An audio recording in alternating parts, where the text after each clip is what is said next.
Sejam bem-vindos e estamos de volta. Este é mais um espaço de grande entrevista aqui na ERTS, desta feita com a presença de Hugo Cristóvão, vereador na Câmara de Tomar-se, eleito pelo Partido Socialista. Importa recordar que o nosso convidado de hoje foi candidato à presidência da autarquia nabantina, cargo que, aliás, desempenhou após a saída de Anabela Freitas. Hugo Cristóvão e a sua equipa mereceram 7.189 votos, curiosamente mais 32 do que a realidade de 2021 e que na altura chegou precisamente para a reeleição de Anabela Freitas. Vamos então fazer um balanço destes 6-7 meses de governação, deste atual mandato, olhar-se para aquilo que tem sido o papel do Partido Socialista na oposição e, claro, vamos também falar-se do futuro.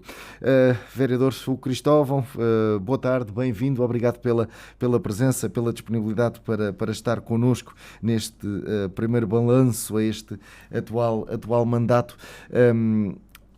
Tem sido norma olharmos para os números das eleições autárquicas e não vou fugir a essa regra, por assim dizer. Efetivamente, se calhar é algo que escapou à atenção da maior parte da nossa população, mas na verdade o Partido Socialista, neste caso a candidatura de Hugo Cristóvão, teve mais votos nas últimas eleições do que aquela que foi a realidade de 2021. Ou seja, houve aqui um reconhecimento do trabalho que foi feito durante esse período. O facto dessa candidatura ter merecido mais votos do que a própria candidatura de Anabela Freitas, digo eu, se calhar não ficou aqui um sentimento de injustiça perante aquela que foi a opinião da maior parte dos tomarenses, mas como é que se gera resultados deste calibre quando efetivamente aquilo que chegou em 2021 não chegou agora para 2025? Bom, antes de mais, boa tarde, Luciano, e boa tarde também aos ouvintes da ERTS. É sempre um gosto regressar aqui a este estúdio, onde realmente já não vinha há algum tempo, e portanto estar convosco e estar, enfim, também com quem nos possa estar a ouvir. Bom, enfim, as eleições são assim, a democracia é assim, há sempre muitos fatores. Quando muitas vezes muitos concidadãos nossos me perguntam precisamente isso, mas o que é que aconteceu, mas como é que isto... E eu costumo começar por dizer que, bom, é a matemática. Efetivamente, enfim, as análises também valem o que valem, mas para quem como eu anda, de facto, há muitos anos, já há umas décadas, né, muito dedicado a estas coisas da política e da comunidade, não tem assim tantas surpresas com estas questões. Eu com uma ou duas pessoas muito próximas de mim, nestas coisas obviamente durante as campanhas não são assuntos para se tratar, mas para quem realmente anda nisto há alguns anos e tem a responsabilidade e os pés na terra, sabe olhar para aquilo que são as tendências ou os fatores que estão em cima da mesa. E, como eu dizia, tinha muito desde logo a ver com matemática. É preciso lembrar que há 4 anos o PSD tinha concorrido sozinho e agora tivemos uma coligação. E o CDS sozinho há 4 anos tinha tido 600 votos. A AD ganhou-nos agora há 8 meses, para dizer a verdade, 8 meses já de governação, 9 sobre as eleições, ganhou-nos por 500 e poucos. Portanto, na verdade, o CDS sozinho tinha tido mais do que essa diferença. E, portanto, isso é logo uma grande parte da explicação. Depois o resto tem que ver também com a realidade de Tomar. Em Tomar os ciclos são curtos, tradicionalmente curtos, nestes 50 anos de poder autárquico. É preciso lembrar que, nomeadamente nos primeiros anos a seguir ao 25 de Abril, houve várias câmaras de um só mandato. Nós, apesar de tudo, fizemos nestes 12 anos, neste ciclo de governação, o maior ciclo de governação do Partido Socialista, em Tomar, e o segundo maior de qualquer ciclo. E, portanto, havia, apesar que para a comunidade, muitas pessoas, e eu senti isso na campanha, aliás é por isso que na campanha eu fiz muito aquele esforço de lembrar às pessoas, a começar nos apoiantes, mas a todos os outros, dizer que não está nada a ganho, é preciso ir votar, porque tinha precisamente percepção de que as coisas podiam não ser bem assim. Mas houve de facto um grande sentimento de surpresa, mesmo naqueles que não votaram em nós. Muita gente no dia-a-dia, ainda hoje, passado estes meses, me vai dizendo, mesmo pessoas ligadas ao PSD ou outros partidos, dizendo, mas porque não estavam à espera que houvesse esta mudança. Sim, sabia-se que ganhar com a maioria seria difícil, mas que esperava-se que ganhássemos, tínhamos feito trabalho, até em circunstâncias muito difíceis. Na verdade, não houve, dos 3 mandatos, todos tiveram as suas particularidades, e nomeadamente estes últimos 2, com a questão da pandemia e os efeitos que ainda foi tendo também ainda neste mandato que passou. E, portanto, houve de facto um sentimento de surpresa. Para mim não foi assim tanta surpresa, porque, como digo, havia essa questão. Depois, obviamente, a subida do Chega, que, como se percebeu pelo país todo, não foi só em tomar, tirou votos, independentemente do local político onde o Chega se encontra, que é, de facto, uma direita muito direita, ou muito extremada. Quem vota no Chega não é necessariamente daí. Quem vota no Chega vota, em regra, a grande maioria vota contra. E contra quem? Contra quem está. Em tomar quem estávamos éramos nós. Era o PS. E, portanto, foi a nós que roubaram grande parte dos votos. Depois junta-se aqui alguns outros pequenos fatores. A mudança de vários presidentes de junta é sempre um momento mais difícil ou mais frágil quando há uma mudança de presidente de junta, e em tomar algumas freguesias tem um peso grande, nomeadamente aqui a cidade, que também mudava, tem um peso grande, e portanto tudo isso jogado contribuiu. Com certeza também alguns erros que tínhamos cometido, uma ou outra coisa que não correu tão bem ou que não andou tão depressa, nomeadamente num ou outro projeto. Eu sei bem, por exemplo, que a questão do projeto do Casal dos Frades teve um impacto grande. É um local onde moram muitas pessoas, há uma grande... Aliás, é o local do concelho onde mais pessoas vivem por metro quadrado, digamos assim, e havia uma expectativa muito grande que esse projeto avançasse, também nossa, também minha. Efetivamente o projeto arrastou-se, a obra não se iniciou ainda no mandato anterior e, portanto, por exemplo, essa obra em particular, tenho a certeza que nos custou muitos votos. Mas, como dizia, a primeira questão era matemática e, nomeadamente, explica, por exemplo, porque é que, apesar de termos tido mais votos do que há 4 anos, não foi o suficiente para vencer. Na verdade, nós concorremos contra uma coligação e não contra um só partido.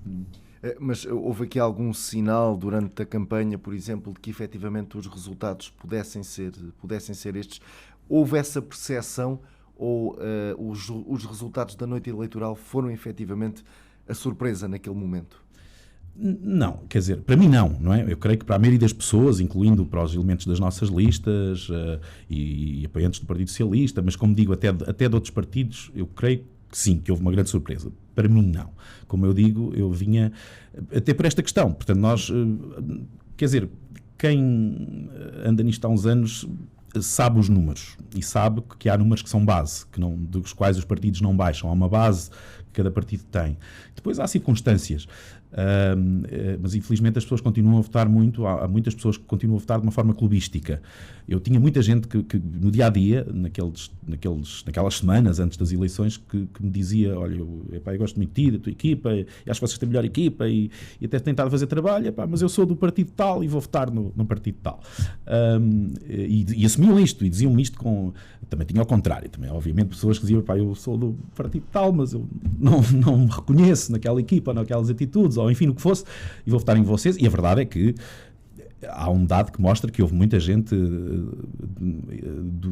nomeadamente do PSD, porque é a leitura que é possível fazer, a votar em nós, que é a diferença que nós tivemos enquanto lista à Câmara e lista à Assembleia. É normalmente aí que se vê a diferença, porque a Assembleia é normalmente... As autárquicas têm esta característica, que como são 3 eleições, na verdade, as pessoas podem votar de forma distinta, e há várias pessoas que o fazem, e então, quando as pessoas estão descontentes ou não acreditam no seu partido, mas para a Assembleia fazem o voto fiel. Normalmente para a Assembleia, que é mais abstrato, digamos assim, colocam o seu voto fiel e depois no voto à Câmara aquele que é de facto a sua preferência naquele momento. E nós tivemos, na verdade, entre a Câmara e a Assembleia, uma diferença maior do que inclusivamente para o partido que ganhou. Nós tivemos 700 e tal votos de diferença entre a lista para a Câmara, ou seja, que eu encabeçava, e a lista à Assembleia. Isso mostra que houve muita gente que não era do Partido Socialista e que votou em nós por convicção e depois votou no seu partido de eleição, no caso da Assembleia. Ou seja, isto para dizer que para mim não foi propriamente surpresa, como digo, tinha essa noção da matemática, o concorrermos como, vamos ser honestos, há 4 anos nós tivemos, ou eu e mais um ou dois, lá está, que olhamos mais para os números e para as estatísticas e tivemos esse receio, que tínhamos a noção que se há 4 anos já tivesse sido uma coligação, podia ter acontecido logo aí, não termos ganho as eleições. Agora, portanto, havia essa vantagem. O CDS, e aí estamos a falar de um partido pequeno, mas, portanto, também mais fiel, esses 600 votos seriam quase imutáveis. Portanto, esses 600 votos acompanhariam a coligação. Era logo, à partida, logo 600 votos a mais que a coligação teria. E, portanto, para mim não houve, de facto, muito essa surpresa. Eu, nos últimos dias, aí sim, e especialmente no último dia, comecei a alertar as pessoas que, pelo menos mais próximas, nomeadamente elementos das listas, a dizer, atenção, calma, porque isto...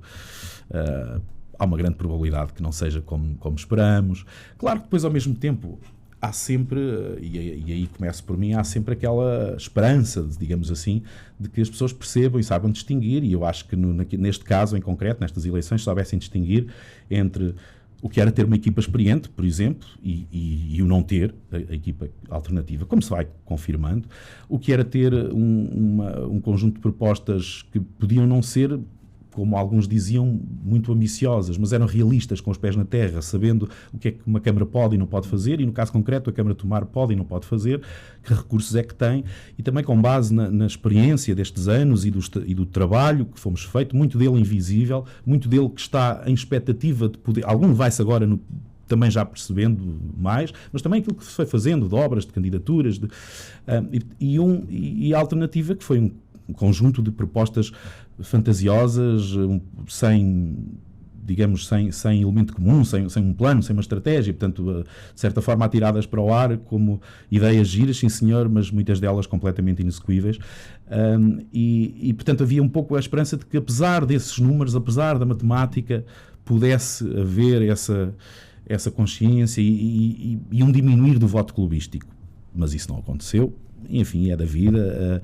Apesar de tudo, devo dizer que nestas coisas nós eu pelo menos, e é assim que todos os políticos, quem se entrega à causa política durante um tempo, porque é sempre durante um tempo, é assim que devemos ver, enquanto desempenhamos a missão e depois vamos à nossa vida, mas não deve haver um sentimento de esperar agradecimento ou reconhecimento, mas eu devo dizer que essa sim tem sido a grande surpresa para mim, porque apesar disso, apesar de tudo, e apesar de termos perdido, quer naqueles dias seguintes, quer até agora, portanto, passados 9 meses sobre as eleições, as pessoas continuam a vir ter comigo e dizer, bem, o que é que se passou, foi uma pena, mas obrigado. Eu tive inclusivamente muitas mensagens, e-mails, ou seja, nem sequer de pessoas, ou seja, que se deram esse trabalho de enviar mensagens e e-mails a agradecer, incluindo pessoas de outros partidos, se calhar mais até de outros partidos, e isso confesso, isso não esperava, porque normalmente nestas coisas não acontece tanto. Às vezes há uma certa ingratidão, as pessoas passam e enfim, segue-se em frente, e isso para mim tem sido uma agradável surpresa, o que significa também que, pronto, enfim, também com certeza fizemos algumas coisas bem, porque há esse reconhecimento. Olhando para os resultados ainda e para terminar esta fase mais política desta conversa, hoje, aos dias de hoje, há aqui algum arrependimento na constituição da equipa? Uma questão. A outra questão é se teria valido a pena ou se teria feito sentido alguma coligação, por exemplo, com a CDU, para evitar, então, estes números. Bom, enquanto à equipa, quer dizer, é sempre possível fazer diferente e tudo é sempre criticável. Eu sei que, por exemplo, com toda a clareza, a inclusão, por exemplo, de José Delgado, alguém que foi durante muitos anos, já não era há uns anos, mas do PSD, que foi inclusivamente candidato à Câmara, foi vereador, membro da Assembleia, ou seja, era alguém reconhecido, foi alvo de bastantes críticas, mas era algo que sabíamos que podia acontecer. Bastantes críticas, neste caso, internas, no seio do Partido Socialista, mas é normal, há sempre... Quer dizer, não foram bastantes, algumas críticas, também não foram tantas assim, mas porque, pronto, há sempre aquele sentimento de lá está, a tal parte clubística, temos cá os nossos, não precisamos ir buscar fora. Bom, eu não tenho essa visão, nunca tive. Eu faço listas autárquicas, entre outras, mas autárquicas desde 2005, foram as primeiras listas autárquicas que eu, não sozinho, obviamente, mas de certa forma liderei, as primeiras que liderei na constituição das várias listas à Câmara, à Assembleia, às juntas. São processos sempre muito difíceis portanto, a minha perspectiva, e acho que é correta, e é aquela que também a maioria das pessoas que têm dirigido ou que têm feito parte dos corpos dirigentes do Partido Socialista nestes últimos anos também compreende, é de que é preciso abrir. Os partidos não se podem fechar numa sala e agora, quantos é que estamos aqui, somos os maiores e vamos em frente. Não, tem que ser representativa da comunidade, nas suas múltiplas visões da comunidade. Neste caso, por exemplo, do Zé Delgado, queríamos alguém, aí tinha uma visão também muito prática. Eu queria ter alguém que trouxesse a experiência para um setor muito específico, que era o das obras e do urbanismo, e o vereador José Delgado tem essa experiência política, ou melhor, tem essa experiência profissional, porque é de facto o seu ramo, política também, porque foi vereador na Câmara de Lisboa com este tipo de responsabilidades há muitos anos, e estamos a falar, portanto, de outra dimensão, de outra escala. E depois tem a experiência política de quem tem andado realmente pela política nestes últimos anos. E, portanto, era talvez uma daquelas escolhas que, apesar de merecer alguma crítica, mas creio que era muito bem conseguida. E depois, no geral, francamente, eu acho que nós tivemos, nomeadamente na lista à Câmara, eu não tenho grande... Não sinto pudor em dizer que nós tivemos aquela que foi provavelmente a melhor lista de sempre, não só do Partido Socialista, mas eu diria mesmo de qualquer partido, o conjunto da lista à Câmara, na experiência nos vários setores da sociedade, a experiência política, a representatividade de género, de gerações e também de reconhecimento na comunidade. Não tenho grandes dúvidas em dizer que foi, porventura, a melhor lista que alguma vez foi apresentada a uma Câmara Municipal em Tomar. Mas isso, enfim, vale o que vale. Depois, claro, nas freguesias é sempre mais difícil. Como disse, nós tivemos vários candidatos a mudar, e nomeadamente aqui na cidade, que vale 50% do eleitorado, não é? Portanto, é sempre discutível. Bom, podíamos ter escolhido assim ou escolhido daquela forma. Nós, em cada momento, fizemos as escolhas que achámos que eram as necessárias, as mais acertadas. Depois funcionaram melhor, funcionaram pior. Isto às vezes... Eu não vou aqui nomear, mas eu sei de um caso ao contrário. Eu sei de um caso em que o partido que ganhou a uma junta de freguesia escolheu uma sexta ou sétima hipótese. Foi o sexto ou sétimo convite que fizeram a uma pessoa, e essa pessoa acabou por ganhar a junta. Mas pronto, enfim, são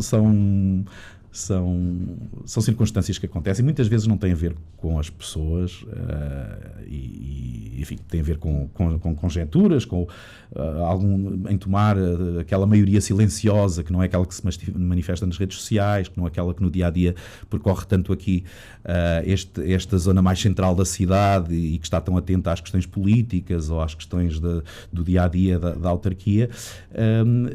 Havia se calhar aí uma ideia de que, bom, estes senhores já lá tiveram 12 anos, agora é preciso mudar, mesmo que isso fosse um tiro no escuro.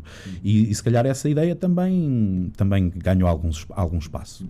Pronto, quanto a um possível acordo com a CDU, foi algum erro estratégico não o fazer ou não? Digamos, seria muito difícil. Não seria impossível, mas seria muito difícil. Nunca aconteceu, isso não quer dizer que não possa acontecer, obviamente, mas sei que matematicamente teria as suas vantagens. A CDU continua a ter um peso relativo em Tomar, elege um elemento para a Assembleia Municipal, tiveram cerca de 1.200 votos, portanto não muito longe de poder eleger um vereador. Noutros momentos, noutros anos autárquicos, poderia ser o suficiente para eleger um vereador, mas a verdade é que, ao contrário daquilo que eu dizia há pouco do CDS, por exemplo, em que é um eleitorado muito fiel, portanto votará sempre em quem no local onde o CDS se colocar, uma coligação com a CDU não seria bem assim, não seria apenas uma conta de somar, também seria de subtrair. A questão era se a soma seria, o valor da soma seria maior ou menor que o valor da subtração. Mas a verdade é que, em termos práticos, seria difícil. Para já era algo que nós não podíamos decidir localmente, teria que ter uma aceitação dos órgãos nacionais do partido. Bom, mas isso também não seria por aí a dificuldade maior. Mas depois creio que mesmo do lado da CDU isso seria muito difícil de alcançar, portanto não seria apenas uma questão do PS e portanto não esteve sequer colocado, não esteve em cima da mesa. Muito bem, então avançamos. Recentemente foi substituído na presidência da Conselhia de Tomar do Partido Socialista por Susana Faria. Isto significa um adeus definitivo às aspirações, se é que ainda existem, de voltar a ser Presidente da Câmara Municipal de Tomar, ou uma coisa não tem a ver com a outra? Bom, uma coisa não tem a ver com a outra, obviamente. O partido tem a sua vivência e eu tenho de longe o recorde de anos de liderança e, portanto, há também, da minha parte, eu podia formalmente, em termos daquilo que são os estatutos do partido, fazer mais um mandato, mas há desde logo uma vontade pessoal de um certo cansaço, assumo também, são muitos anos a liderar o partido, onde há muito trabalho invisível, as pessoas não têm, o cidadão talvez não tenha essa noção, mas é no fundo como qualquer outra associação, há muito trabalho que nos consome muito e eu pessoalmente também já tinha essa vontade, aliás eu já tinha dito internamente no partido há muito tempo que acontecesse o que acontecesse nas eleições autárquicas, ganhássemos ou não ganhássemos, eu não continuaria à frente do Partido Socialista. Portanto, isso é uma circunstância normal, é assim que deve ser, ou seja, além da questão pessoal, também é bom. No fundo, houve um ciclo de 12 anos e agora é preciso começar um outro ciclo naquilo que são os órgãos partidários, onde eu continuarei a fazer parte, mas sem essas responsabilidades de liderança. São de facto muitos anos. Agora, isto nunca se diz nem sempre nem nunca, não é? Portanto, eu quando deixei a liderança em 2011 tinha na minha cabeça que não voltaria e agora também tenho, mas pronto, aprendi nestas coisas há muitos anos que pronto, não se deve dizer sempre, nem sempre nem nunca, mas creio francamente que há também agora uma outra geração, no fundo a Susana representa essa nova geração, mas onde há uma série de outros jovens qualificados e pessoas também não tão jovens, pessoas também a entrar para o partido, independentemente da sua idade, e isso também é sempre muito importante, que a regeneração vá acontecendo. O partido, como qualquer outra entidade, não pode ser estanque, tem que se ir renovando, até porque há também sempre aqueles que vão saindo porque se cansam disto. Isto é muito esgotante, de facto, tira-nos muito tempo das nossas vidas, e portanto isso é normal. Quanto à questão da Câmara, vamos lá ver, isso é tudo obviamente muito cedo, o partido a seu tempo fará essas discussões, essas reflexões, mas de uma perspectiva pessoal, com toda a franqueza, não está propriamente nos meus horizontes. Têm sido anos muito... enfim, eu tenho tido uma vida muito dedicada aos outros. Não foram apenas estes 12 anos, obviamente tem um destaque maior, mas na verdade, desde a minha adolescência, sempre estive muito envolvido no citivismo, na política e em outro tipo de causas em que me ocuparam muito, muito tempo. E agora, confesso, sinto-me um bocadinho mais egoísta, tenho também um filho pequeno, tenho um dia destes faço 50 anos, bem, ainda falta um ano, mas um ano e uns meses, mas agora redescobri aquilo que há muitos, muitos anos não sabia, francamente, do que era ter fins de semana, poder marcar férias, ter feriados, essas coisas, e não ter o telefone a tocar a toda a hora e as responsabilidades todas de 30 mil assuntos diferentes.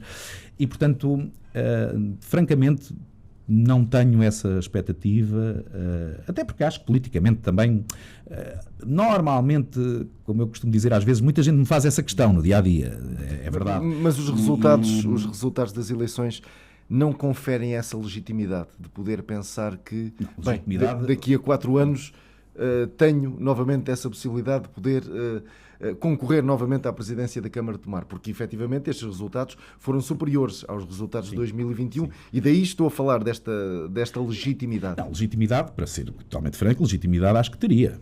Não tenho dúvida nenhuma sobre isso, não só pelos resultados, mas pelo tal reconhecimento que as pessoas, francamente, que muitas pessoas na comunidade nos continuam a atribuir. E eu e não só, eu diria que há aqui uma dupla pelo menos, eu e a Filipa Fernandes, que também teve aqui uma presença muito forte também nestes últimos anos, e que aliás depois foi a minha vice, não é? E, portanto, particularmente a nós os dois, eu sei que no dia-a-dia, portanto não só comigo mas também com ela, somos muito abordados nesse sentido. Aguentem, isto estão 3 anos e meio, isto não sei o quê, isto... Bom, mas... como digo, no meu caso pessoal a legitimidade existe, isso aí obviamente não pode ser retirado, mas não estou, francamente, como já disse há pouco, não se diz nem sempre nem nunca, mas pessoalmente não estou muito, não está no meu horizonte. Enfim, não sabemos o que é que pode acontecer no futuro, mas não creio que passe por aí.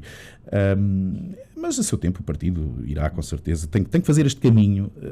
Mas sejamos honestos também, a verdade é que independentemente daquilo que as pessoas vão dizendo, é muito difícil, estatisticamente isso demonstra-se, e é muito difícil uma Câmara ser perdida num primeiro mandato, ou seja, uma governação em Tomar. Na verdade, há vários exemplos lá atrás, não é? Nos primeiros anos da democracia, e os ciclos de facto são curtos, mas não é normal perder-se, é preciso fazer muito disparate, para usar aqui uma expressão mais coloquial, para se perder uma Câmara num primeiro mandato, apesar da legitimidade ou da força de quem faz a oposição.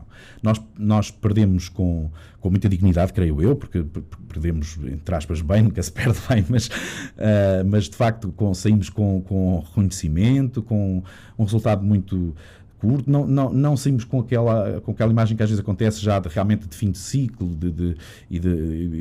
digamos de esgotar de ideias ou de projeto. Pelo contrário, ficou muita coisa em andamento, mesmo muita, e portanto essa legitimidade existe, mas há de facto uma questão de vontade pessoal e também, enfim, de novas energias que hão de surgir, de novas, enfim, de caminhos que ainda têm que ser discutidos e que têm que ser trabalhados. Do que é que não sente saudades desse período, enquanto Presidente e enquanto vereador? A falta de tempo. Claramente, é algo que eu agora valorizo muito, e já vinha valorizando antes, apesar que não o tinha, mas talvez desde que nasceu o meu filho, talvez desde aí, mas é de facto o tempo. Nós, a partir de uma certa altura, eu acho que isto somos todos, não é? Todos os seres humanos somos assim, creio eu. A partir de certa altura nós começamos a sentir a finitude e a perceber que já não vamos fazer todas as coisas que na adolescência tínhamos pensado fazer, ou enfim, por várias razões, porque a nossa disponibilidade física, mental, etc., já não é a mesma. Mas eu, de facto, o que sentia muito falta era o tempo. Eu sei que às vezes muitos cidadãos não têm essa consciência, mas nós, de facto, e eu em particular, nestes últimos 12 anos, mas como digo, até já antes era um pouco assim, mas particularmente nos 12 anos que estive a tempo inteiro na Câmara Municipal, contam-se pelos dedos das mãos os fins de semana que tive por ano. E, portanto, férias nem falar nisso. Eu tinha 3, 4 dias mal planeados, em regra. Enfim, havia ali um buraquinho, ok, faz agora umas fériasitas, sempre fora da época, digamos assim. Muitas horas, mas enfim, não é o trabalho em si. O trabalho obviamente era aliciante, mesmo quando havia problemas difíceis, mesmo quando havia questões mal compreendidas às vezes pela população e que nos davam muitas dores de cabeça, mas é para isso que lá estamos, é para encontrar soluções. E agora, o tempo de facto é algo que cada vez valorizo muito e cada vez mais valorizo muito, o tempo para estar com a família, para estar com os amigos, para ter lazer, para estar, francamente, às vezes sem fazer nada. E isso sim, sentia muita falta, porque eu creio que os autarcas em geral, mas particularmente em Tomar, as exigências são muito grandes para além daquilo que é o trabalho, digamos, de gabinete.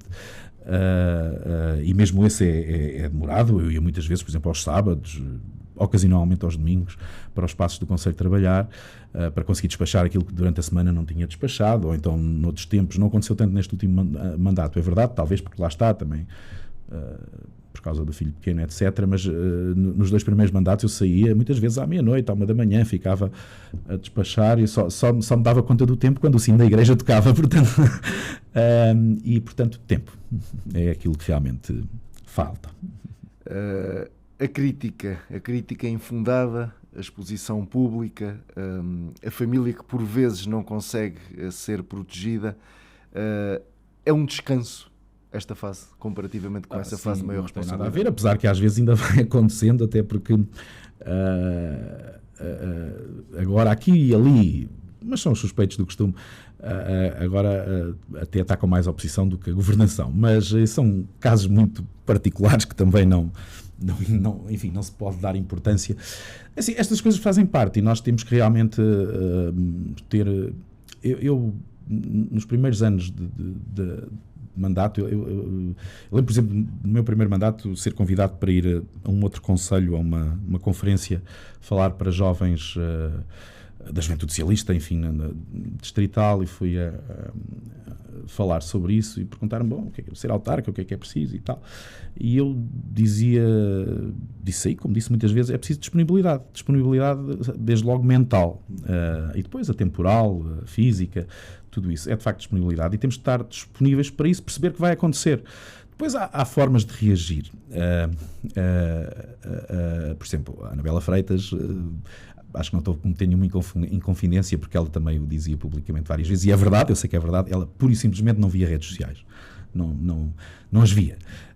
Apesar de ter uma página, muitas vezes não era ela sequer que colocava lá, muito raramente, algum texto.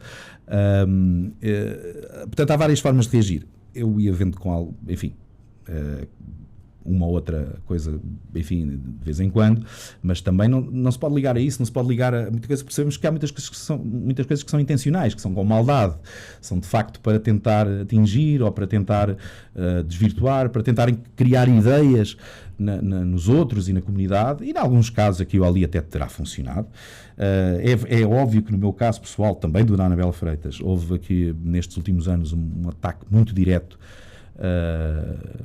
de uma ou duas pessoas, enfim, que no meio fechado todos sabemos quem são, mas na comunidade mais aberta passam um bocadinho por entidades abstratas, e ataques muito pessoais, muito eu diria criminosos, porque inventou-se muito, mentiu-se muito, porque uma coisa é a opinião, é dizer, bom, aquele vereador ou aquele presidente de Câmara está a fazer disparates, está a fazer aquela obra não sei o quê, aquilo não presta para nada, melhor gastar-se o dinheiro não sei onde. Bom, isso é uma crítica normal.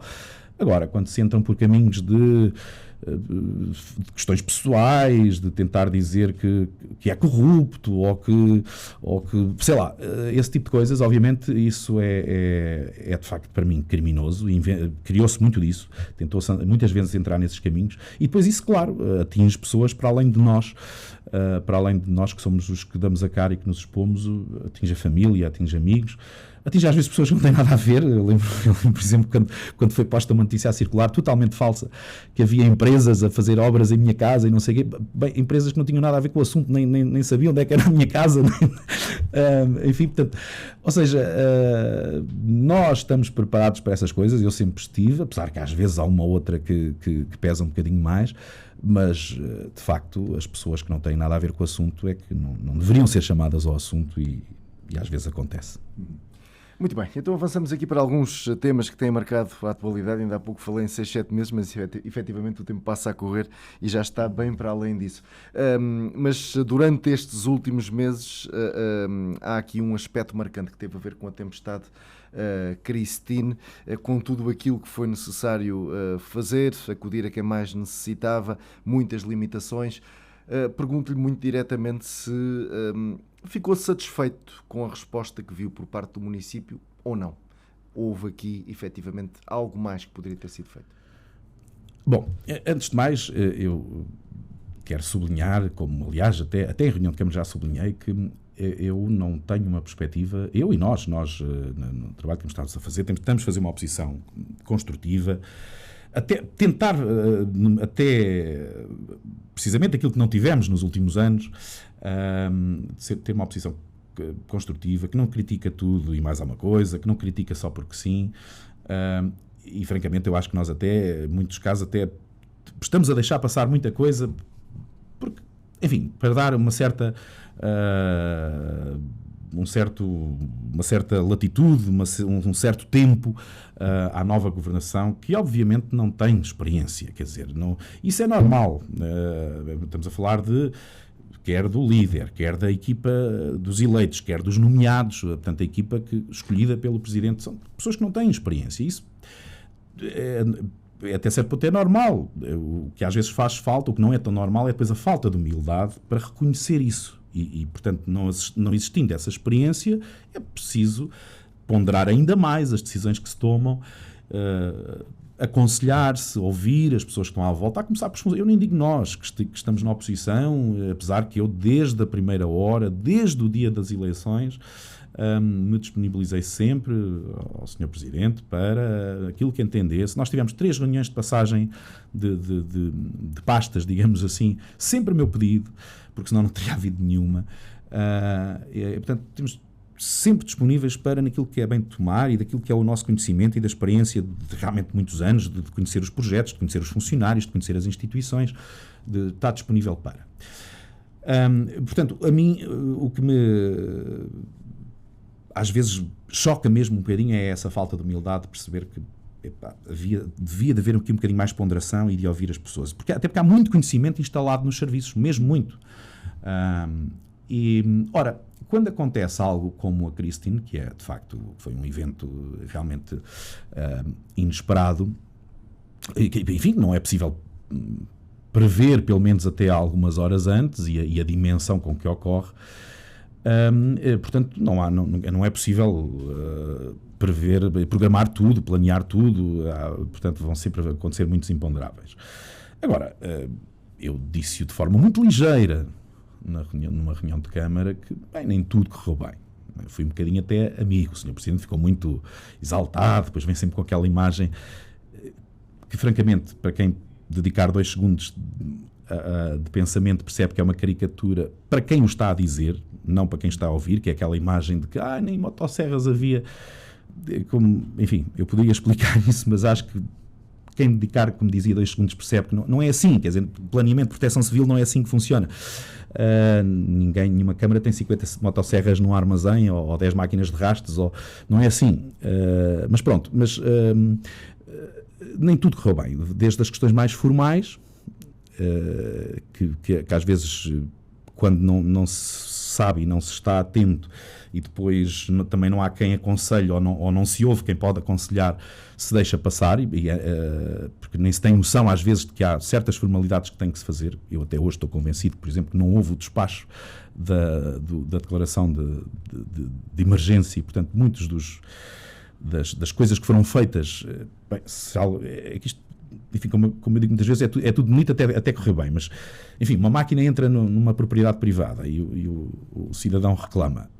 Se não tiver havido esse despacho, essa entrada foi ilegal, não é? Pode dar aso a indemnizações e coisas, enfim. Portanto, eu nunca ouvi, eu perguntei por ele, isso era uma coisa simples, mas é preciso ter a noção de que, ou então alguém consegue, olha, Sr. Presidente, tem que fazer um despacho a dizer que não basta anunciar no Facebook. Pronto, uma série de formalidades, quer dizer, o tempo que a reunião da Comissão de Proteção Civil ocorreu 3 dias depois, ou o que foi, quando devia acontecer logo nas primeiras horas, e não é desculpa que não se conseguia contactar os presidentes de junta, porque, por exemplo, quando foi do apagão, também não se conseguia contactar, e nós, 2 horas depois, estávamos a fazer a reunião da Proteção Civil com praticamente todos os elementos presentes. Isto podem parecer formalidades para quando está num momento de catástrofe, que podem parecer secundárias, mas não, são muito importantes. Não só pelo acautelar das formalidades, mas porque só reunindo os responsáveis não têm que andar no terreno. Não é o Presidente da Câmara que vai cortar árvores, ele tem que estar nos locais onde tem que tomar decisões e rodeado e aconselhado das pessoas pessoas que têm que tomar decisões. Aliás, muitas vezes no local até pode estar a atrapalhar, porque depois as atenções centram-se sobre si e não sobre quem deve. Enfim, portanto, ao nível formal houve várias coisas, e depois ao nível enfim, houve coisas que são fruto da inexperiência, portanto, houve algumas coisas que não correram assim tão bem, mas pronto, eu acho que não... Enfim, é verdade que depois havia muita coisa que não é possível estar preparado, por mais que haja planos, e há um plano definido na Proteção Civil para este tipo de eventos, plano esse que depois vai sendo melhorado, e espero que agora com esta ocorrência tenha sido aproveitado para precisamente introduzir mais melhorias, como precisamente coisas que tenham sido detectadas que não tinham sido pensadas preventivamente. Acima de tudo, o que eu acho em relação à tempestade é que, passados estes meses, já é tempo de não usar a tempestade como desculpa, porque ainda vai servindo de desculpa para muita coisa que muitas vezes questionamos, e os cidadãos também questionam porque é que não se está a fazer isto, porque é que não se está a fazer aquilo, e a desculpa é sempre a tempestade. Ora, eu diria que até um mês depois ainda se compreende que os serviços estivessem mais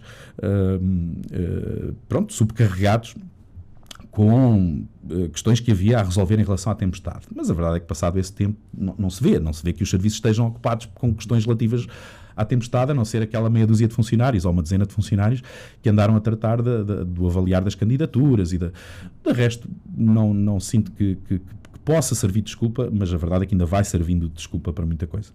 Aquela questão das comunicações ou falta delas com os presidentes de junta também foi uma das críticas que foram feitas.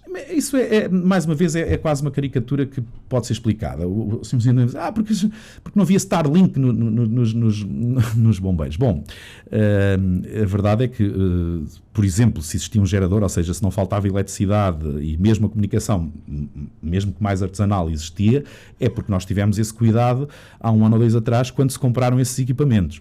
Porque, por exemplo, quando foi do apagão, o quartel dos bombeiros era dos poucos locais onde, de facto, se manteve não só com energia, como com comunicações.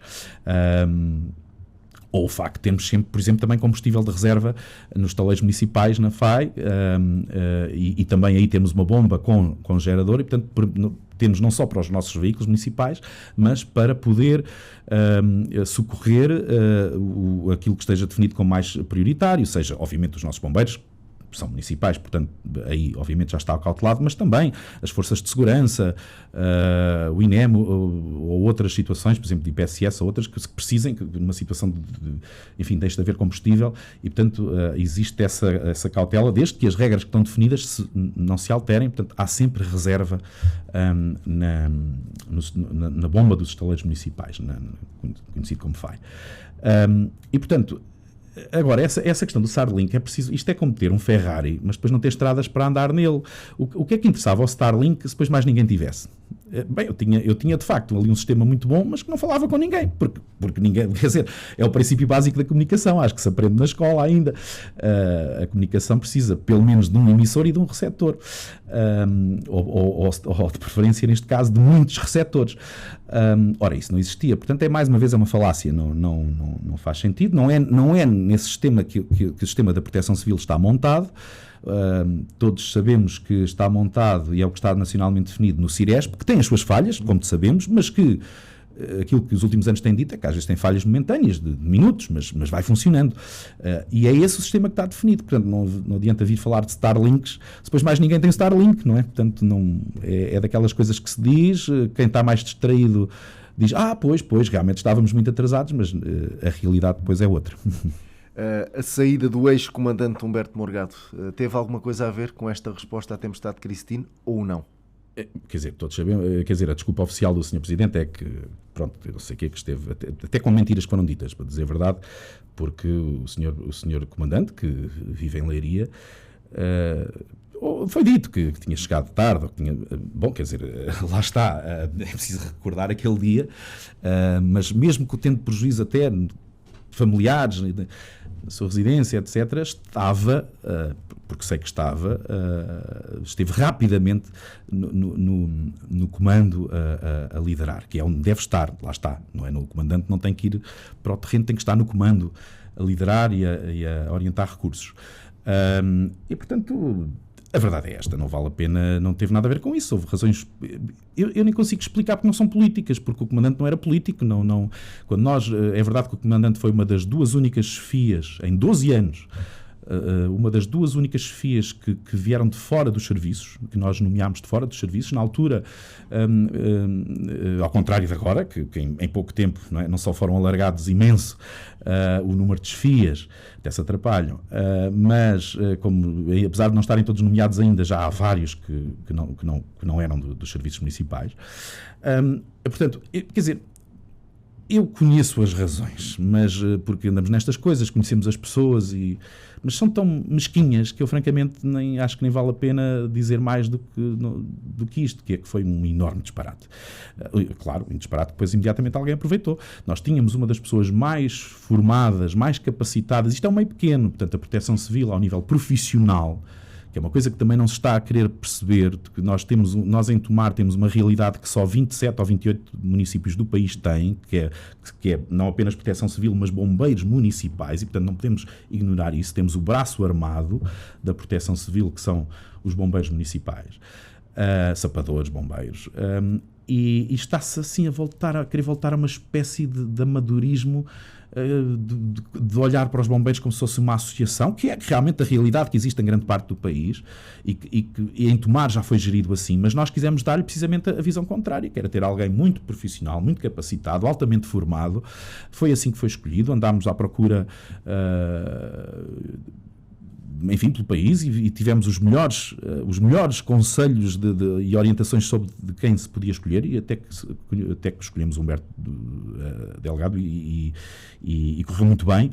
Então não se percebe, foram razões meramente mesquinhas, foi uma perda para Tomar. Eu desejo todo o melhor ao novo comandante, mas a verdade é que está numa situação difícil, porque mesmo o moral das tropas, para usar uma expressão popular, não é a melhor, não é? Porque foi de facto feito um trabalho notável na evolução, no profissionalismo, na formação, enfim, em todos os aspectos daquilo que era o nosso Corpo de Bombeiros e Proteção Civil, e agora cometem-se uma série de erros, a começar atendendo até a esse outro, que é o separar o comando da Proteção Civil do comando dos bombeiros. Se isso faz sentido em alguns casos, ou, por exemplo, nos tais 200 e muitos municípios que não têm bombeiros próprios, não têm bombeiros municipais, e portanto têm que ter um chefe de divisão de proteção civil, ou um coordenador de proteção civil, ou então em concelhos muito grandes ter esse comando separado, em Tomar não faz sentido. É duplicar chefias sem razão alguma, e duplicar custos, e duplicar, provavelmente, cá estaremos para ver, mas às vezes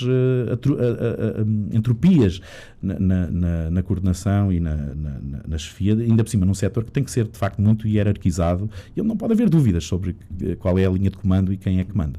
Ou seja, está na expectativa perante aquilo que possa acontecer nesta chamada época de incêndios. Bom, isso ainda por cima teve mais esse erro acrescido, é que todos sabíamos, e todos os especialistas diziam, que este ano, com muita probabilidade, iria ser um ano difícil, e já o estamos a ver.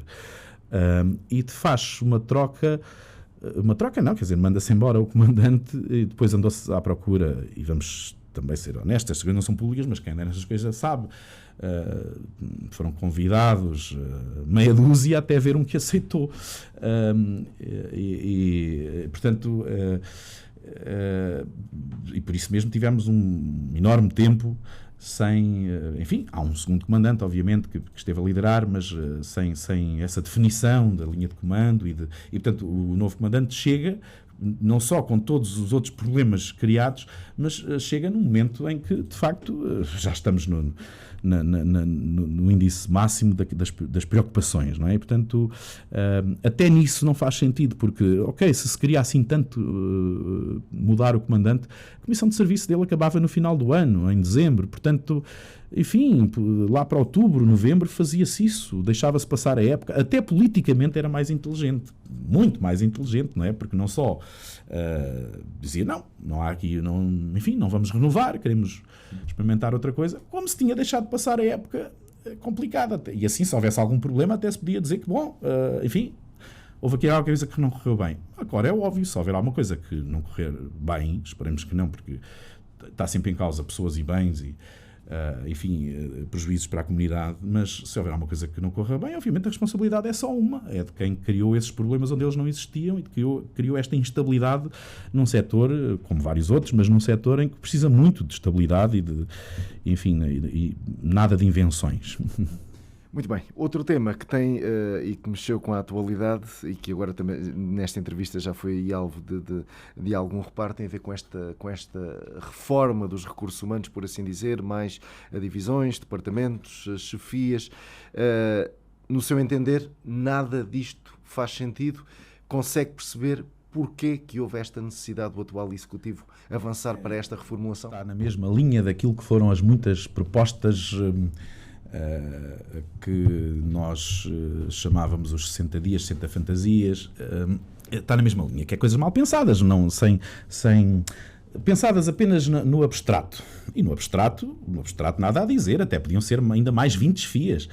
Agora, depois há a realidade, ao governar é a arte do possível, não é a arte do ideal, não é? Quer dizer, porque os recursos são finitos, por muito que, por exemplo, a questão financeira, por muito que o município hoje esteja numa situação financeira boa, estável, saudável, como aliás não há memória nas últimas décadas, quer dizer, não podemos andar assim a desbaratar, e isto tem um efeito prático, por muito que de uma forma até lá está cobarde, porque negar aquilo que é verdade e que basta fazer umas contas que são públicas, não é? Quanto é que custa este volume de chefias, até isso tentaram negar.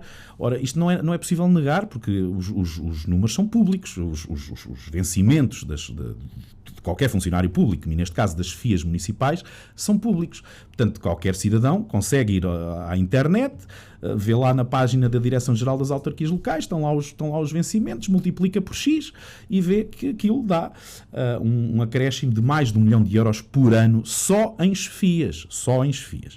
Mas depois está o próprio pensamento, para além da questão financeira, que é aquilo que se já vai notando, e ainda não estão todos nomeados, é que muitos vão se andar a atropelar.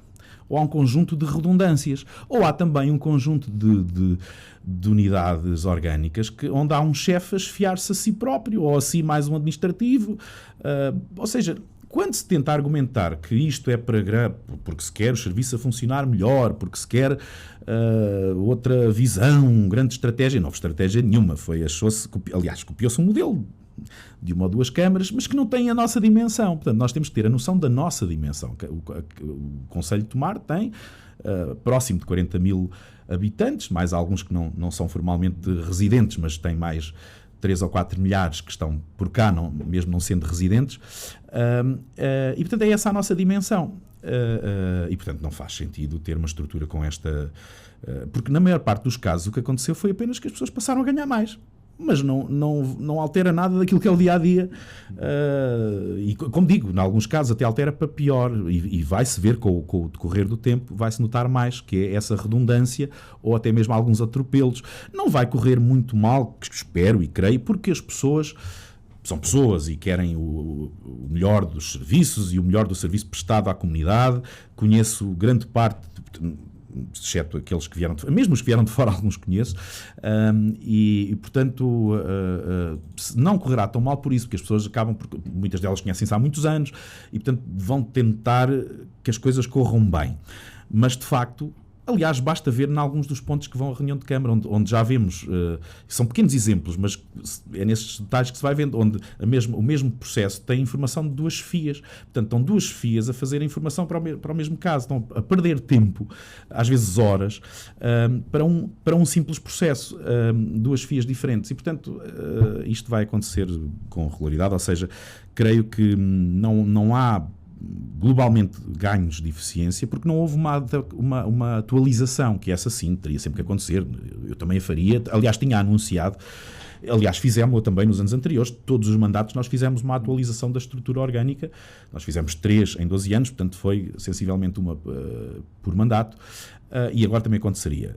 Havia setores que era preciso afinar. O município recebeu responsabilidades novas, por exemplo, a saúde, desde janeiro de 2025, algumas outras que precisavam a habitação precisa realmente também já tinha acontecido, nós já tínhamos criado especificamente o gabinete de habitação, portanto, ele poder ele neste caso subiu para chefe para divisão, talvez seja demasiado, talvez bastasse unidade, mas teria realmente que ter um enfoque um pouco maior, ou seja, havia pequenas afinações que naturalmente seriam necessárias fazer e que podem variar consoante a leitura política, que obviamente é diferente entre aquela que seria a minha e do Partido Socialista e aquela que é do atual partido e do atual presidente. Agora, isto não foi uma atualização, isto foi uma mais que duplicação do número de chefias, da estrutura e, portanto, mais uma vez, eu há pouco dei o exemplo do Ferrari, aqui não é bem o mesmo exemplo que se possa dar, mas é dizer, sei lá, que temos um porta-aviões a trabalhar numa marina onde só cabem barquinhos de vela, portanto não vai funcionar bem.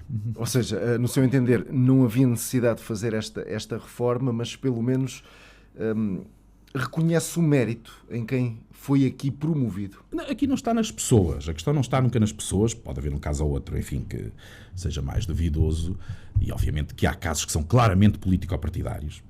Óbvios, são clarinhos, uma das pessoas até é analista do presidente, portanto, do então candidato e analista, não é? Portanto, há casos que são obviamente político-partidários, coisa que nós éramos acusados, mas nós, na verdade, como já disse, nós mantivemos as pessoas que lá estavam, houve uma outra alteração, mas sempre por pessoas da casa, e mesmo de fora, como disse, em 12 anos só vieram duas pessoas, o chefe de divisão financeira logo ao início, porque era necessário, dado o estado em que a Câmara, o município se encontrava na altura, os tais 37 milhões de dívida e várias outras questões, era preciso trazer alguém de fora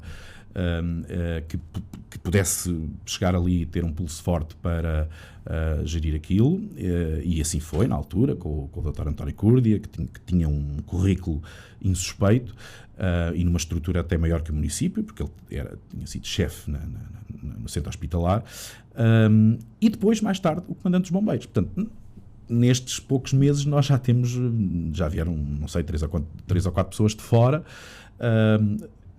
Podem vir ainda muitas mais, porque ainda há vários lugares por preencher, ainda há perto de 20 lugares para preencher desta nova estrutura, e alguns são claramente político-partidários, como já disse. É impossível negar, porque foi público as suas presenças nas listas e na campanha. Agora volto a sublinhar, a questão não está nas pessoas, até prova em contrário, não está nas pessoas, e individualmente cada um deles ou pelo menos na larga maioria, são bons funcionários, são pessoas dedicadas, mas também é verdade que, em alguns casos, e daquilo que se vai confirmando, eles, na verdade, estão-se a esfiar a si próprios, ou a mais uma ou duas pessoas, e, portanto, não... Aquilo que salta cá para fora é que cada um dos partidos, quando exerce funções de poder e quando toma a gestão de um município, e vou aqui utilizar esta expressão porque foi uma expressão utilizada e tem sido utilizada desde há muitos anos, cada um dos partidos tem a sua unidade de queimados. Isto é verdade ou não? Não, eu sei que nós fomos acusados no início, portanto em 2013, 14, quando entramos, disso. Mas, na verdade, às vezes também são questões de comunicação. Houve, na altura, 4 dirigentes que foram substituídos. 3 deles pediram admissão. Só um é que foi, de facto, portanto, afastado. E eram situações que estavam mais que demonstradas, uma delas já falei, era a questão financeira, que não corriam bem há muitos anos. E, portanto, de facto, era preciso mexer. Mas as pessoas por quem foram substituídas, ninguém lhes perguntou de partido eram, mas eu até sei de que partido é que eram, porque obviamente nos municípios em particular há sempre muitas proximidades partidárias. É normal, porque é um sítio onde se trabalha muito com política, e portanto é normal que os próprios funcionários tenham, mais do que noutros sítios, as suas preferências. Não estou com isto a dizer que tinham sido colocados ou não, enfim. Mas estavam lá todos há muitos anos, muitos deles eram as pessoas que já eram o número 2 da chefia que estava. E, portanto, eu sei que houve esse rótulo que nos foi colocado na altura, mas é preciso dizer isto, foram substituídas 4 pessoas, 3 porque elas próprias pediram, e um caso que foi claramente dispensado. E depois, no decurso do tempo, houve mais 2 pessoas que acabaram por sair, também a seu pedido, uma porque não queria ser chefia e outra porque foi trabalhar para outro lado. Mas esses 2 casos foram mais tarde. De resto, nós trabalhámos com as pessoas que tínhamos, com os recursos que tínhamos, não andámos à procura de pessoas noutros locais, não andámos a fazer convites noutras câmaras ou noutras instituições ou a trazer pessoas, não, eram as pessoas que estavam. à exceção daqueles onde é de facto suposto haver uma nomeação política, que são os nomeados do gabinete, que eu devo dizer, eu quando terminei as minhas funções como Presidente, só tinha, o município de Tomar, ou o Presidente da Câmara de Tomar tem direito a 4 nomeações políticas, eu só tinha uma que era a chefe de gabinete. Mas isso está tudo bem, o atual Presidente chegou e fez as 4 nomeações, está tudo bem, aí nada a dizer, são obviamente nomeações políticas, é assim que devem ser, o chefe de gabinete, o adjunto e os 2 secretários, são nomeações políticas, nada a dizer. Agora, nas FIAs e nos restantes serviços, eu percebo que se cola esse rótulo, connosco não pega, demonstra aquilo que fizemos nos 12 anos, nós trabalhámos com as pessoas que tínhamos. No atual, é evidente porque as pessoas inclusivamente andaram na campanha, público, iam nas listas, portanto há 2 ou 3 casos que são óbvios, vamos ver se não haverá mais. Muito bem, já estamos aqui mesmo na reta final desta entrevista. Tinha aqui ainda 2, 3 temas que ainda queria colocar em cima da mesa, por assim dizer. Um deles tem a ver com esta questão da auditoria que está em curso. Quem não deve, não teme? É claro, não, como eu já disse, não temos nada contra. Quer dizer, é óbvio que isto é daquelas coisas que se diz para ficar às vezes bonito, mas para já uma auditoria a ser bem feita não seria assim nestes moldes, não é? Mas pronto, não temos nada contra, vão-se gastar 70 mil euros ou o que é, para dizer aquilo que eu já disse há algum tempo em reunião de Câmara que vai acontecer, que é aquilo que uma auditoria pode dizer. Bom, aqui neste processo podia-se ter feito daquela maneira, ou neste outro podia-se ter feito da outra, mas isso são muitas vezes decisões políticas, o decidir assim ao assado. Agora, em termos técnicos, legais, não tenho... Colocam-se muitas dúvidas na forma como trabalhavam, não sei se ainda continuam a trabalhar, os recursos humanos. Mas não sei que dúvidas, uma coisa é o volume de trabalho, ou seja, os recursos humanos em qualquer instituição, e nomeadamente pública, e nomeadamente uma autarquia, são sempre o elemento mais fraco, digamos assim, porque é aquele elemento que trabalha para dentro e muitas vezes os colegas não os reconhecem como colegas, porque olham para eles como alguém de fora que lhes está... Não, eles são colegas, estão todos a cumprir as suas missões, não é? E os recursos humanos têm, obviamente, de cumprir, como todos, a lei, e são dos...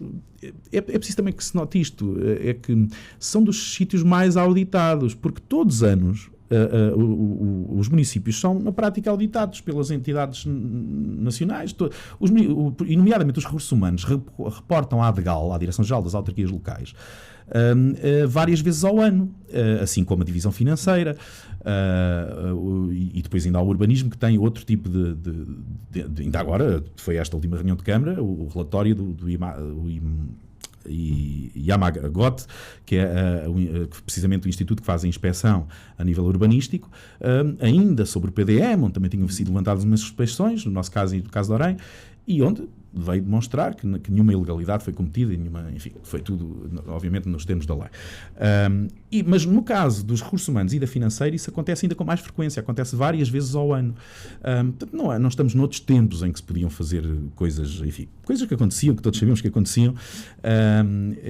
Hoje não é assim. Portanto, agora, os recursos humanos muitas vezes são alvo de incompreensão, e não quer dizer que não possam cometer erros, toda a gente pode cometer um erro, mas são altamente pressionados porque a própria legislação não dá grande amplitude para quer dizer, se tentar fazer um aldrabice num concurso, isso é logo detectado, é impossível hoje, nos dias de hoje, esconder isso, pelo menos na realidade que eu conheço, eventualmente poderão existir outras realidades, mas agora, o volume de trabalho é muito grande, os recursos são sempre poucos e os recursos humanos são aquele alvo que os próprios colegas tentam sempre, ou acabam sempre porque acham que neste caso já deviam ter subido de escalão há um mês ou há 2, e estão a ser prejudicados, ou porque, enfim, porque lá está, porque houve um concurso onde concorreram 300 pessoas e porque é que eu fiquei em 70º e o outro ficou em 71º, enfim, há sempre níveis de incompreensão, mas na verdade é muito difícil que possam existir... enfim, a vigilância é muita, mesmo que houvesse alguma tentação, a vigilância é muito grande. Muito bem, então passados todos estes meses, agora aqui uma questão mais global, o que é que esperava que o executivo de Tiago Carrão já tivesse feito, já tivesse colocado em prática? Bom, quer dizer, vamos lá ver. Com toda a franqueza, não esperava muito, primeiro porque sei que em 8 meses não se pode fazer assim tanto. Quando se promete tudo e mais alguma coisa sem pés nem cabeça. Agora, também se podia ter feito, isso sim, seguramente podia-se ter feito mais naquilo que vinha pronto, ou naquilo que vinha próximo de estar pronto. No início deste mandato, pois se calhar agora já perceber um bocadinho melhor que não se pode fazer esse tipo de narrativas, porque elas depois correm mal, mas começou-se muito com aquelas narrativas de, pronto, lá está, a questão de comunicação, de propaganda, que é mais, enfim, algo pior que comunicação, uma propaganda muito de, em vez de trabalhar e de fazer coisas, tentar atacar a governação anterior. Portanto, vinha tudo mal, estava tudo mal, as obras estão todas atrasadas e vamos perder milhões e não sei o quê. E se repararmos, essa narrativa começou a desaparecer. Porque, enfim, a verdade é esta. Aliás, um exemplo muito concreto, que é de facto uma obra que está atrasada e tínhamos perfeita consciência disso. Aliás, nunca foi escondido. E já sabíamos que ela teria dificuldades logo quando fomos para a obra. Mas a questão é, fazíamos ou não fazíamos?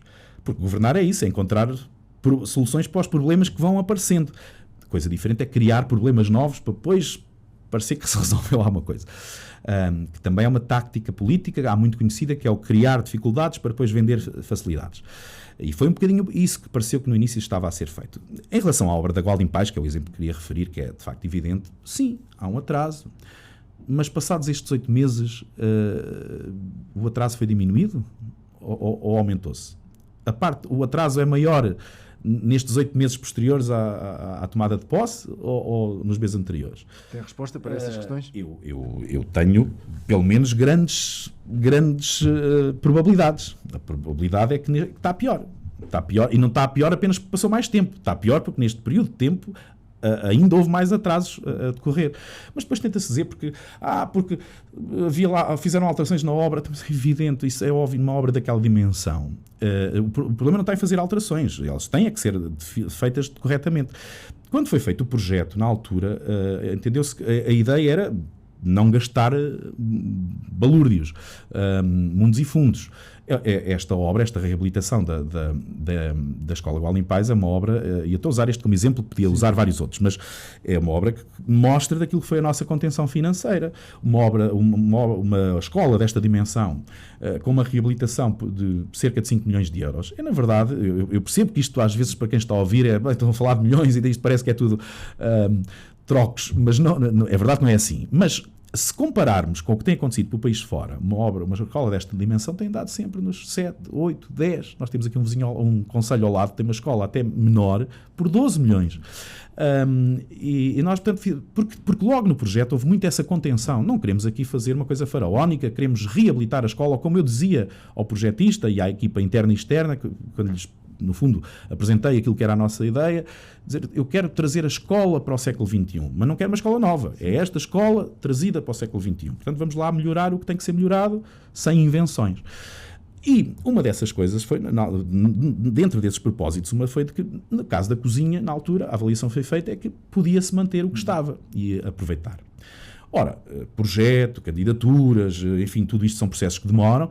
2 anos depois, ou cerca disso, quando se começa a obra, e se começa a desmontar, percebe-se, isto começa-se a desmontar as máquinas, não estamos a falar de micro-ondas lá de casa, não é? Estamos a falar de coisas complexas, arcas frigoríficas que são divisões inteiras, coisas deste género, e percebe-se, isto não vai dar para recuperar, portanto isto vai ter que ser novo. É o exemplo maior, depois houve pequenas outras coisas, mas isto é normal, quer dizer, que só quem nunca fez uma obra, mesmo numa pequena casa, é que não percebe que isto é normal. Quando se chega entre o projeto e a obra, há sempre coisas que se percebe que no decurso da obra, isto se calhar para se fazer bem tem que se fazer de outra maneira. Está tudo certo, tudo isso é permitido até no próprio financiamento, desde que seja tudo devidamente registado e justificado. Coisa diferente é, por exemplo, quando nós chegámos e tivemos que encontrar e inventar justificações para a Nuno Álvares, que tinham sido feitas muitas alterações dessas, mesmo muitas, do valor de 1 milhão e tal. À época, estamos a falar de antes de 2013, que a obra já tinha sido concluída, e não havia registros, não havia nada, não havia justificações, tivemos que as criar, andámos 1 ano e tal nisto e conseguimos reduzir aquilo para 600 e tal mil euros a devolver. Portanto, mas portanto, tentou-se usar estes argumentos e estas justificações quando aquilo que eu esperava, francamente, porque foi isso que nós fizemos quando entramos e é aquilo que tem acontecido e que é normal, chega-se, faz-se a avaliação do que está e trabalha-se. Não, andámos muitos meses nesta narrativa. Está tudo mal, e as obras estão mal, e esta está atrasada, e esta não sei o quê, e esta inventou-se acolá, e agora vamos perder. Quando depois no concreto, até hoje, nenhuma obra foi lançada, 8 meses depois. Tanta preocupação em não perder financiamento, em não perder fundos, nenhuma obra foi lançada. Quando há vários projetos prontos a lançar, alguns, com muita pena minha, não estão. Carvalhais Figueiredo, por exemplo, que é um projeto colossal e infelizmente tem tido ali várias entraves nas especialidades, por exemplo, enfim, não está. Mas há outros, por exemplo, o senhor Presidente disse-nos na preparação do orçamento que ia lançar um projeto que nós temos concluído há vários anos, que estava ali em gaveta, portanto foi algo que nós fizemos muito, preparámos projetos para ter projetos prontos para lançar consoante as oportunidades, porque essa é outra forma de governar, quer dizer... Agora chamam-lhe diminuição de execução. Não, para mim a diminuição de execução não é isso. Isso era como nós chegámos e não havia projetos nenhuns, não havia nada, não havia candidaturas. Na minha opinião, governar é isto, é ter várias possibilidades, várias coisas em carteira para depois tentar aproveitar as oportunidades que possam surgir e não ficarmos apenas numa coisa ou duas. Ora, nós temos o projeto da reabilitação da Biblioteca Municipal, há vários anos pronto, entre muitos. O Sr. Presidente disse que o ia lançar. Disse-nos isto na preparação do orçamento. Já passaram vários meses sobre isso. E aquilo é só lançar a empreitada. E depois colocar aquilo nos fundos, porque lá está, se não vamos conseguir executar Carvalhais Figueiredo, que ainda é possível, mas até ao fim do 2030, então que se ponham lá outros projetos para não perder o dinheiro. Governar é isto, é tomar opções e ir definindo as prioridades. Mas a verdade é que passados estes meses, só há uma obra que foi lançada, e que também já vinha do nosso tempo, que foi o sintético, a substituição do sintético no estádio. Portanto, nenhuma outra. Portanto, não se compreende e era isso que eu esperava, pelo menos isso. E francamente também tomar, mas também já agora diga-se, se pudermos dizer assim, da herança que eu e nós deixámos, que gostava de ver aqueles projetos a continuar, porque achamos que são projetos bons e que de facto alteram a comunidade para melhor. Muito bem, o tempo efetivamente não perdoa. Agora é só mesmo mais um minutinho para que pudesse, assim, de uma forma muito abrangente, acrescentar algo que não tenha sido dito nesta entrevista. Enfim, não, no fundo é dizer isto, vamos continuar por aí com o nosso, eu em particular, às vezes de forma difícil, confesso, já o disse mais que uma vez, é difícil para quem esteve estes anos todos na governação e com as responsabilidades que tem, estar agora novamente num papel de oposição, que queremos que seja crítica, mas construtiva, não falamos mal só porque sim, não criticamos tudo, deixamos passar muita coisa, mas às vezes custa um bocadinho, e custa um bocadinho às vezes estar-nos a ser dito coisas que nós sabemos que não são verdade. E mesmo quando às vezes questionamos novamente, Sr. Presidente ou Sr. Vereador, olha, o que está a dizer, tem a certeza? E volta-se a insistir, e, portanto, isso para mim, confesso, é muito difícil às vezes, mas nós vamos continuar a fazer este papel. Pronto, foi isto que os tomarenses nos destinaram. É um papel importante. Ter uma boa oposição também é importante para a governação.